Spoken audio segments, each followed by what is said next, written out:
여러분들은 자녀를 위해서 어떻게 기도하고 계십니까? 부귀영화, 만사형통, 모든 축복을 다 받게 그렇게 기도합니까? 그것도 좋겠죠. 저는 무엇보다도 우리 아이들의 이름이 존귀하게 여김을 받게 해달라고 기도하고 있습니다. 저는 우리 교회 모든 자녀들이 미국 사회에서 존귀하게 여김을 받을 수 있도록 그렇게 기도하고 있습니다. 더 넓혀서 우리 미국에 살고 있는 우리 한인 동포 2세들이 미국에서 그 이름이 존귀하게 여김을 받게 될 수 있도록 그렇게 기도하고 있습니다.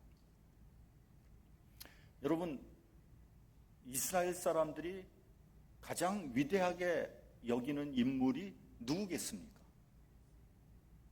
오늘 본문에 나오는 다윗입니다. 다윗은 이스라엘의 자랑이고 상징입니다.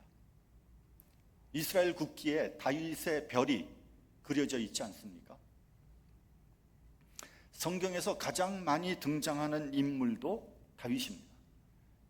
신구약 합해서 무려 800여 회 이상 다윗의 이름이 거명된다고 합니다. 마태복음 처음 시작도 아브라함과 다윗의 자손 예수 그리스도의 세계라 그렇게 시작하고 있지 않습니까? 구약 시대의 대표적인 신앙의 인물을 두 사람 꼽는다면 첫째는 아브라함이고 둘째는 다윗입니다. 아브라함은 이방인을 포함해서 모든 사람들의 믿음의 조상이라면 다윗은 이스라엘 민족, 특별히 선택된 민족을 대표하는 사람이 다윗이에요. 특별히 예수 그리스도는 다윗의 자손이라 그랬어요. 이 호칭은 뭘 의미하냐면요, 다윗이 메시아의 표상으로 생각된다는 거예요. 다윗과 메시아를 동일시한 거예요. 그래서 유대인들은 지금도 다윗의 자손을 기다리고 있다는 거 아닙니까? 하나님께서 이 정도로 다윗의 그 위상을 높여주셨어요. 그러니까 하나님께서 다윗을 지극히 사랑하고 계심이 틀림없습니다. 그런데 우리가 알다시피 다윗은 의인이 아니잖아요. 오히려 흉악한 죄인이었습니다. 아마 이 설교를 듣고 있는 모든 사람들보다 다윗은 더 죄질이 안 좋은 흉악한 죄인입니다.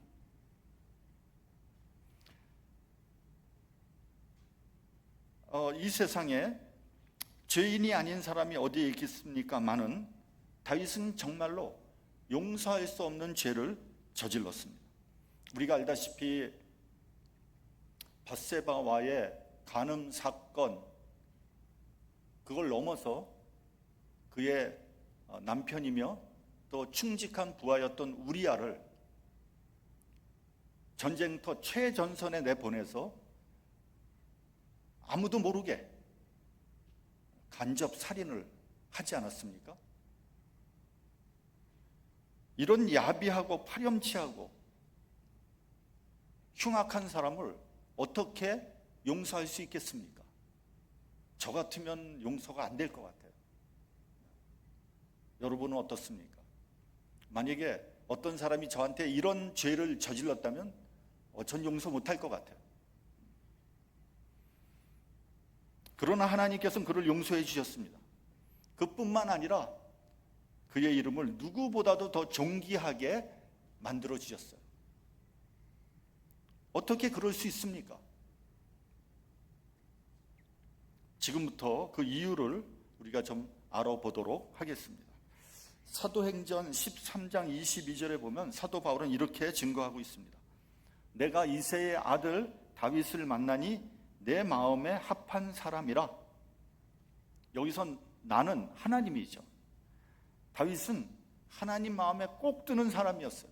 이 말씀은 뭘 의미하는 거냐 하면요, 다윗의 성품, 다윗의 인격에 대한 하나님의 평가예요. 하나님 마음에 꼭 드는 사람. 어떻게 다윗은 하나님 마음에 꼭 들게 되었을까요? 첫째, 그는 누구보다도 겸손한 사람이었어요. 마귀의 성품이 교만이라면 겸손은 하나님의 성품입니다. 사무엘상 16장에 보면 사무엘 선지자는 하나님의 명령에 따라서 사울의 뒤를 이어서 이스라엘을 다스릴 왕에게 기름을 붓기 위해서 이새의 집을 방문하지 않습니까? 그래서 이새에게 말합니다. 너희 자식들을 다 내 앞에 소개를 하라. 이새는 아들 7을 사무엘 선지자 앞에 사열을 시킵니다. 그리고 맏아들서부터 차례차례 선을 보이는 거예요. 그런데 이상하게도 하나님께서는 아무도 선택하지 않습니다. 그러니까 사무엘 선지자가 말합니다. 너희들 네 자식 다 여기 왔느냐? 그때 이새가 굉장히 재밌는 말을 합니다. 뭐라 그러냐면 말째가 하나 있는데 걔는 지금 양을 치고 있나이다. 이 말을 해석해 보면 이런 말입니다. 막내 아들 하나 있는데 시원치 않습니다. 이 말이에요. 그래서 그 아들을 지금 양을 치러 보냈습니다. 이런 말입니다.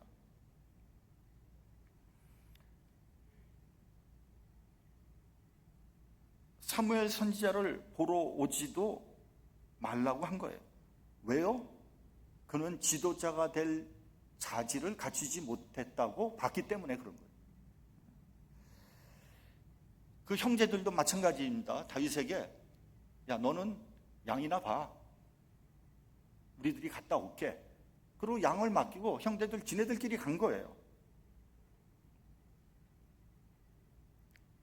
여러분 사무엘 선지자가 왔다고 하는 얘기를 듣고 어린 다윗이 얼마나 가보고 싶었겠습니까?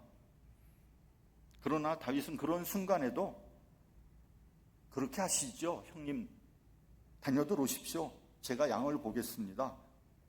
불평하지 않았어요. 토를 달지 않았어요. 그는 그만큼 겸손한 사람이었어요. 그 외에도 많은 겸손한 부분들이 있는데 오늘 시간이 없으니까 다 얘기 못하고요. 두 번째는 다윗은 회개의 용기가 있었던 사람이었어요. 밧세바와 간통을 하고 우리아를 간접 살인하고 난 다음에 시치미를 뚝 떼고 있지 않았습니까? 그때 나단 선지자가 찾아옵니다. 그리고 이렇게 말합니다. 당신이 바로 그 사람이요 하고 정면으로 그의 죄를 지적을 하니까 다윗은 내가 죄인입니다 하면서 많은 사람 앞에서 정직하게 회개했어요. 여러분 이것은 굉장한 용기입니다. 보통 사람들도요 죄를 지적하면요 일단 거부합니다. 저항합니다. 하물며 다윗은 이스라엘의 왕이었어요. 수많은 신하들 앞에서 씻을 수 없는 죄를 고백하고도 그 자리에 그대로 있을 수 있었을까요? 아무리 왕이라도 그런 사람은 끌어내려야 되지 않겠습니까? 그러나 하나님은요 진실하게 회개하는 사람에게 한 번 더 기회를 주십니다. 하나님의 구하시는 제사는 상한 심령이라 그랬어요. 시편 86편에 보면요 주는 선하사 사유하기를 즐기시며 이렇게 돼요. 여기서 사유라는 말은 죄를 용서해 준다는 말입니다. 그러니까 하나님께서는 우리가 회개하기를 기다리고 계신 거예요. 왜요? 용서해 주시려고. 그런데 문제는 뭐냐면요 사람들이 회개하지 않는다는 거예요. 그래서 하나님과의 관계가 자꾸만 멀어지는 거예요. 여러분 하나님과 이스라엘과의 관계를 한번 생각해 보십시오. 하나님께서는 한 번도 언약을 깨지 않았습니다. 언약을 깬 사람들은 이스라엘 사람들이에요. 그래서 북이스라엘이 아수르에 멸망당하게 된 거고요. 남유다는 바벨론에 멸망을 당하게 된 거예요. 여러분 구약 성경을 보면 온통 우상을 숭배하고 이방신을 받아들이는 이야기예요. 하여간 끈질기게 금송아지와 바알을 섬겼습니다. 그러나 그들이 회개하고 하나님과의 언약을 다시 회복하면 하나님께서는 즉시 용서해 주셨어요. 구약성경 전체가 다 그 이야기입니다. 심지어는 요나서를 보면 이스라엘의 원수 아수르의 수도 니느웨 사람들이 회개하니까 어떻게 합니까? 하나님께서 심판을 연기해 주셨어요. 여러분, 인간관계도 마찬가지입니다. 아무리 잘못했다고 해도 진심으로 회개하고 사과하면요, 얼마든지 관계를 회복할 수 있어요. 문제는 회개할 용기가 없는 거예요. 여러분, 혹시 인간관계 때문에 어려움을 당합니까? 먼저 회개하시기 바랍니다. 먼저 손을 내미시기 바랍니다. 예수님께서 내 죄도 십자가에서 용서해 주셨는데 이 세상에 용서 못할 죄가 어디에 있겠습니까? 셋째는요, 다윗은 의리의 사람이었어요. 우리가 보통 의리라고 그러면 깡패들이나 쓰는 용어다 이렇게 생각을 하겠지만 사실은 그렇지 않습니다. 의리 있는 사람이라는 것은 끝까지 배반하지 않는 신실한 사람을 의미하는 거예요. 특별히 우리 믿음의 사람들은 변질되면 안 됩니다. 가룟 유다가 변질돼서 예수님과의 의리를 배반하지 않았습니까? 믿음의 사람은 손해를 좀 보더라도 의리를 지킬 줄 알아야 돼요. 조그만 유익 때문에 획 돌아서는 표리부동한 그런 사람이 되어서는 안 됩니다. 그런 사람은 믿음의 사람이라고 얘기할 수 없는 거예요. 우리가 가끔 이런 말을 합니다. 믿음이 없으면 의리라도 있어야지. 믿음도 없고 의리도 없다. 근데 그 말은 틀린 말이에요. 믿음이 있는 사람은요, 반드시 의리가 있는 거예요. 만약에 믿음이 없다면 그 사람은 의리가 없는 거예요. 우리가 하나님과의 의리를 지키면 하나님은 우리의 이름을 존귀하게 해주십니다. 여러분, 다윗과 사울과의 관계를 한번 생각해 보세요. 왕과 신하의 관계였어요. 근데 그러다가 다윗이 사울의 딸인 미갈과 결혼하지 않습니까? 그래서 장인과 사위의 관계로 변했어요. 여러분, 사위도 자식이다 이런 말이 있습니다. 그러니까 그 둘 관계는 부모 자식 간의 관계가 된 거예요. 얼마나 가까운 사이입니까? 그러나 사울은 다윗을 질투해서 죽이려고 합니다. 사울이 악령에 사로잡혀서 괴로워하고 있으니까 다윗이 수금을 타면서 사울의 마음을 위로하지 않습니까? 그런데 사울은 수금을 타는 다윗을 향해서 창을 2번이나 던져서 죽이려고 하죠. 그런 상황에서 다윗은 그 창을 피해서 겨우 살아납니다. 그러니까 제정신이 아닌 거죠. 그리고 10년 동안 끈질기게 다윗을 쫓아다니면서 죽이려고 합니다. 이제는 장인과 사위의 관계가 아니라 불구대천지 원수 사이가 된 거예요. 사울은 그 정도로 패륜적인 사람입니다. 그리고 다윗이 사울을 죽일 수 있는 절호의 찬스를 2번이나 맞이하지 않습니까? 근데 죽이지 않았어요. 왜요? 하나님이 기름 부은 종을 내 손으로 죽일 수 없다는 거예요. 그리고 신하가 왕을 죽일 수 없다는 거예요. 이 말은 무슨 말이냐 하면요, 이 모든 일을 하나님께 맡겨드리자, 하나님께서 이 문제를 해결하게 하자, 이런 말입니다. 다윗은 믿음과 의리의 사람입니다. 네 번째입니다. 다윗은 은혜의 사람이었어요. 여러분, 은혜와 사랑은 우리 기독교 신자들이 가장 많이 사용하는 단어이죠.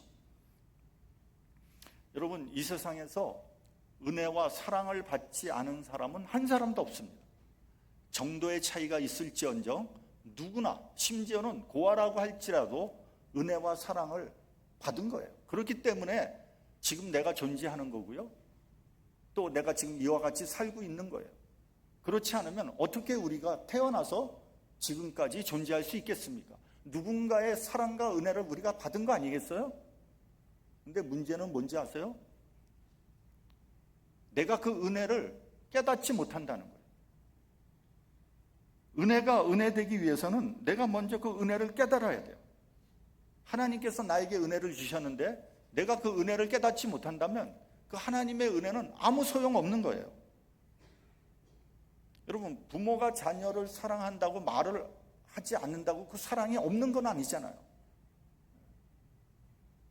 저는 우리 자녀들에게 1년 내내 사랑한다는 말을 안 합니다. 아마 대부분 한국 아버지들이 다 그럴 거예요. 그러나 마음속 깊이 사랑하고 있어요. 그렇다고 해서 제가 얘기 안 한다고 해서 제가 사랑을 안 하는 게 아니에요. 아내가 남편한테 가끔 물어봅니다. 당신 나 사랑해? 여러분, 그걸 꼭 말로 해야 되겠습니까? 말로 해야지 그거를 알겠냐고요. 눈빛만 보면 몰라요? 그렇게 답답해요?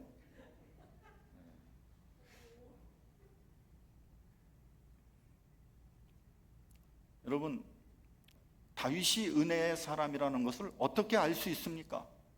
은혜의 사람은요, 반드시 은혜를 베풀고 나눕니다. 내가 은혜 받은 사람이라면 나도 남에게 은혜를 베풀게 되어 있어요. 나는 은혜 받았는데 남에게 은혜를 베풀지 않거나 나누지 않는 사람을 뭐라 그럽니까? 그런 사람을 배은망덕하다고 얘기하는 거예요.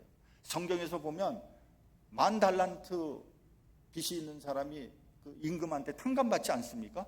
그가 길 가다가 100데나리온 자기한테 빚진 사람을 모가지를 잡습니다.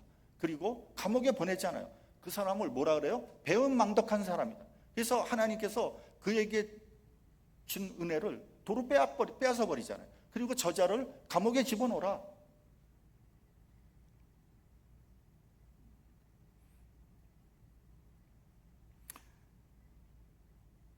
여러분, 성경에서 보면 은총이란 말이 있고 은혜라는 말이 있습니다. 다 같은 말이지만 굳이 따지자면 은총은 나보다 높은 위치에 있는 사람이 베푸는 거예요. 그래서 사실은 하나님의 은혜라는 말보다는 하나님의 은총이 더 맞는 말입니다. 하나님의 은총을 받은 사람은 반드시 다른 사람에게 은혜를 베풀게 되어 있습니다. 무비보셋이라는 인물이 나옵니다. 이 사람은 사울의 마지막 하나 남은 손자예요. 이런 사람은 다윗의 시대에 살아있는 것만 해도 위험한 존재죠. 악의 씨죠. 고대 시대에는 이런 경우에는 보통 그냥 죽여버립니다. 더구나 사울을 생각하면 원수의 씨죠. 그러나 그는 요나단의 아들입니다. 여러분, 다윗과 요나단의 관계 너무 유명하지 않습니까? 사무엘상 18장 3절에 보면 요나단은 다윗을 자기 생명같이 사랑했다, 이렇게 되어 있어요. 요나단은 다윗의 생명을 구원해 줬고요, 심지어는 왕위도 다윗에게 양보했어요. 요즘에는 그런 것을 브로맨스라 그러더라고요. 남자들 간에 있는 로맨스, 그래서 브로맨스라고 하는데, 사울을 생각하면 원수의 손자지만 요나단을 생각하면 둘도 없는 친구의 아들인 거죠. 여러분은 어느 편을 선택하시겠습니까? 은혜를 선택하시겠습니까? 아니면 복수를 선택하시겠습니까?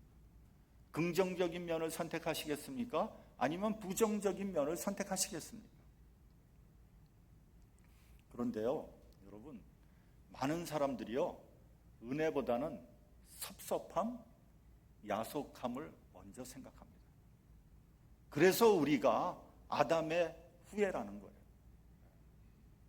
은혜를 생각하면 얼마나 좋겠습니까? 근데 은혜는 생각 안 나고요, 섭섭한 감정만 먼저 생각이 나는 거예요. 여러분, 인간관계는요, 항상 긍정적인 면이 있고요, 부정적인 면이 있는 거예요. 그게 다 같이 혼재되어 있습니다. 이 세상에 항상 좋은 거 없고요, 항상 나쁜 관계 없습니다. 그건 친구 관계도 마찬가지고요, 교우 관계도 마찬가지고, 부부 관계도 마찬가지예요. 여러분, 부부 간에 항상 좋아요? 그렇지 않잖아요. 안 좋은 경우도 있잖아요. 근데 문제는 뭐냐면요, 내가 무엇을 선택하느냐예요. 내가 좋은 면, 긍정적인 면을 선택하면 좋지 않은 관계도 다시 복원될 수 있는 거고요.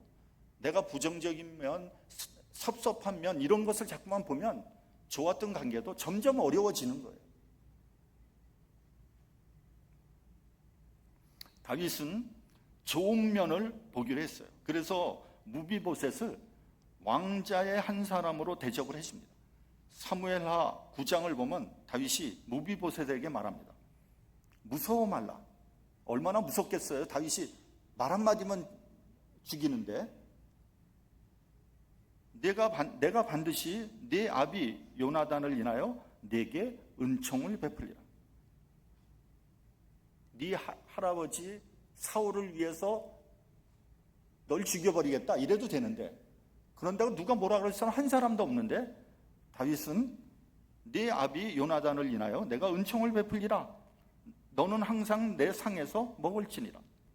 여러분, 왕과 한 상에서 먹을 수 있는 사람은 왕자밖에 없습니다. 그러니까 왕자의 대접을 해주겠다 이런 말입니다.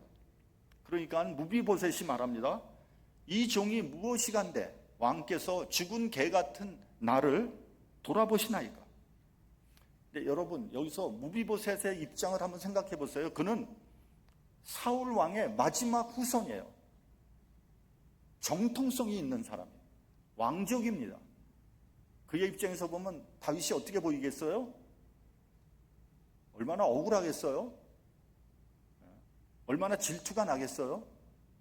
그럴 거 아니겠어요? 기분 나쁠 거 아니겠어요? 그러나 그는 자신을 죽은 개 같다고 했어요.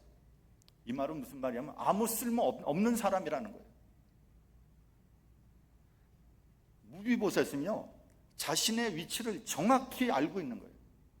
여러분, 우리의 문제가 뭔지 아세요? 우리의 위치를 잘 모른다는 거예요. 예수님께서 뭐라 그러셨어요? 잔치에 참석할 때 상석에 앉지 말라 그랬어요. 상석에 앉았다가 당신 왜 거기 앉아서 내려앉으세요? 그럼 얼마나 망신당하는 겁니까? 차라리 저기 말석에 앉으라 그러셨잖아요. 말석에 앉아있는데 주인이 와서 당신이 왜 이 자리에 앉아있습니까? 저기 앉으셔야지. 얼마나 멋있습니까? 얼마나 폼이 납니까? 자기의 위치를 잘 선정해야 돼요.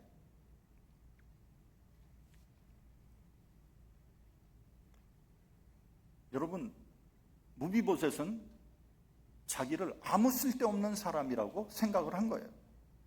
여러분, 은혜는요, 무가치하다고 생각되는 데에서 시작되는 거예요. 나는 은혜 받을 만한 사람이야. 그거는 그 사람한테 은혜는 은혜가 아니고요, 보상이 되는 거예요. 보상. 바울은 자신을 죄인 중에 괴수라고 했어요. 은혜는 낮은 대로 임하는 겁니다. 다윗이 무비보셋에게 은총으로 대했는데 무비보셋은 다윗의 은총을 은총으로 받아들였어요. 은총을 아는 자에게 감격이 있는 겁니다.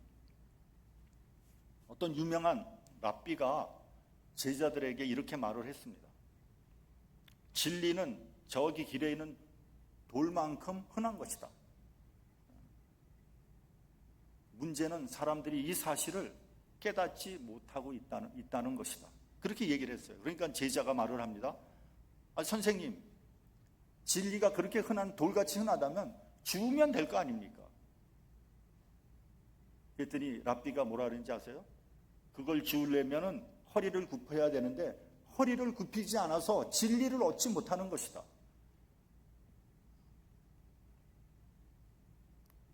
한 번만 허리를 굽혀 보십시오. 거기에 해결의 길이 있는 거예요. 여러분, 고개 한 번 숙이기 싫어서 평생을 불행하게 살아가는 사람들이 많이 있습니다. 그 고개 한 번 숙이는 게 뭐 대단한 일이라고, 자기가 무슨 그렇게 뭐 대단한 사람이라고, 자기 자존심이 뭐 그렇게 세다고 고개 한 번을 못 숙입니까? 하나님 앞에서도 고개를 숙이지 않아요. 그런 사람이 어떻게 은혜를 받겠습니까? 은혜 못 받습니다. 여러분, 왜 은혜를 받지 못합니까? 원인이 어디 있는 겁니까? 누구 때문입니까?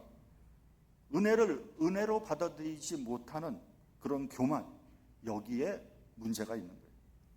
마지막으로 다윗은요, 하나님을 지극히 사랑하는 사람이었어요. 우리 본문 2절 같이 봉독을 하겠습니다.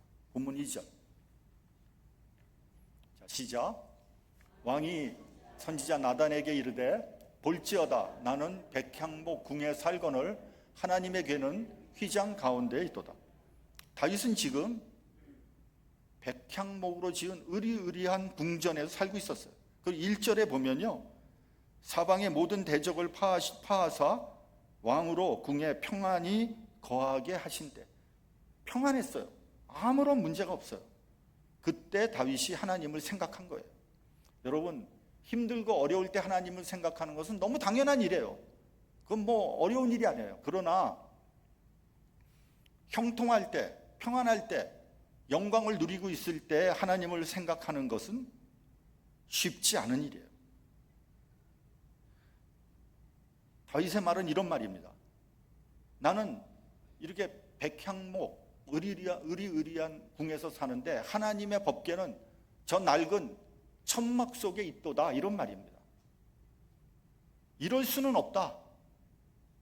내 궁전보다 더 좋고 화려한 성전을 만들어서 법궤를 모시겠습니다. 이 마음을 나단 선지자에게 말을 한 거예요.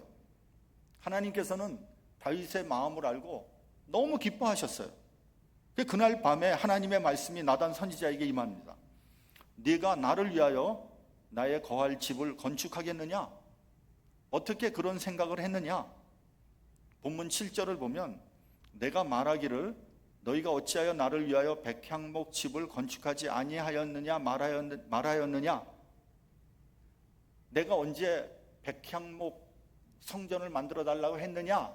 내가 언제 그렇게 말했느냐? 이 말을 하신 거예요. 이건 반어법이에요. 사실은 다윗의 말에 너무 기뻤던 거예요. 하나님께서 다윗이 속으로 우러나와서 성전을 짓겠다고 할 때 하나님께서 다윗에게 복을 주십니다. 네가 어디를 가든지 내가 너와 함께 할 것이다. 너의 모든 대적을 멸할 것이다. 너를 세상에서 존귀하게 하겠다. 그리고 내 이름을 존귀하게 만들어 주겠다고 하셨습니다. 여러분, 제가 여러분 하나님을 사랑하십니까? 이렇게 묻는다면 많은 분들이 네 할 거예요. 뭐 하나님 믿으니까 하나님 사랑하겠죠. 근데 내가 하나님을 사랑하는 것이 어떻게 표현되고 있습니까? 한번 물어본다면 여러분 어떻게 대답하시겠어요? 하나님은 사랑하는데 그걸 어떻게 지금 표현하고 있습니까?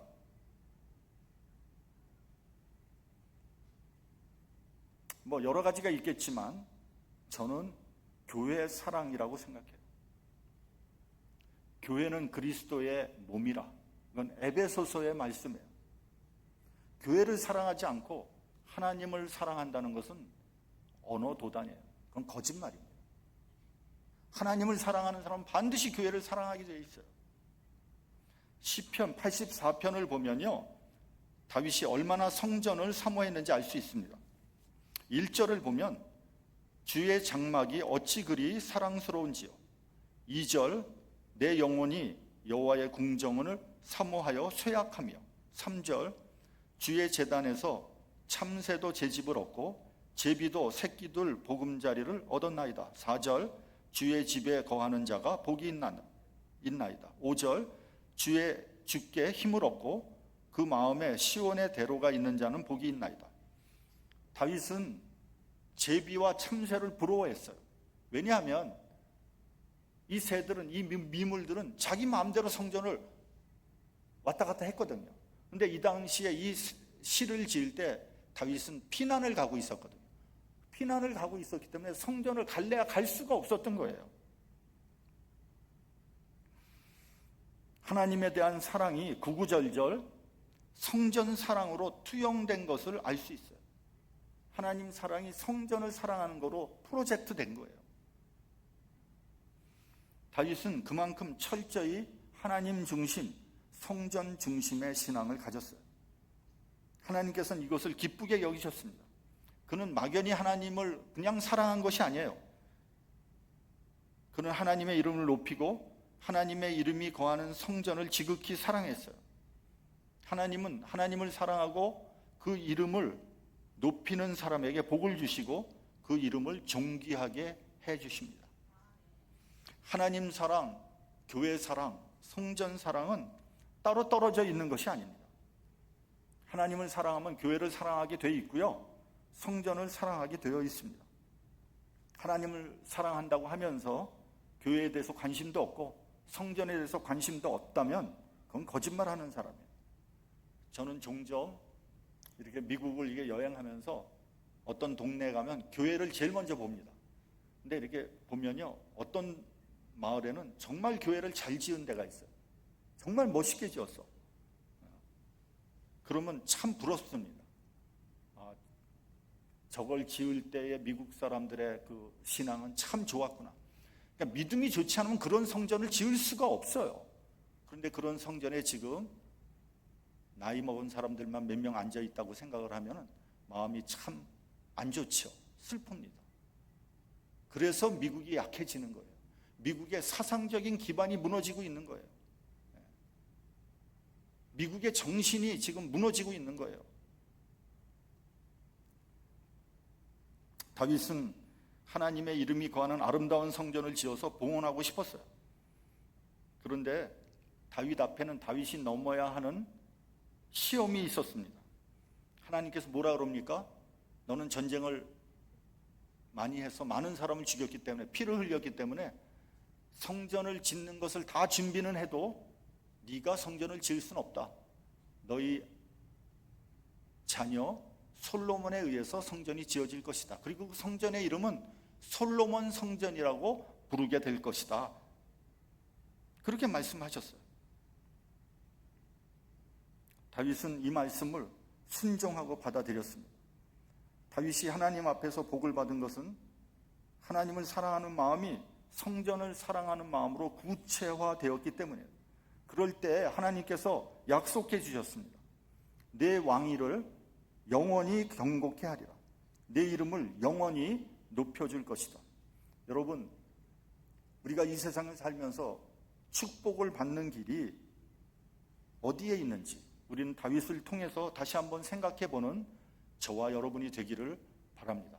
하나님 사랑, 교회 사랑, 성전을 사랑하는 사람이 진실로 하나님을 사랑하는 사람입니다. 기도하겠습니다.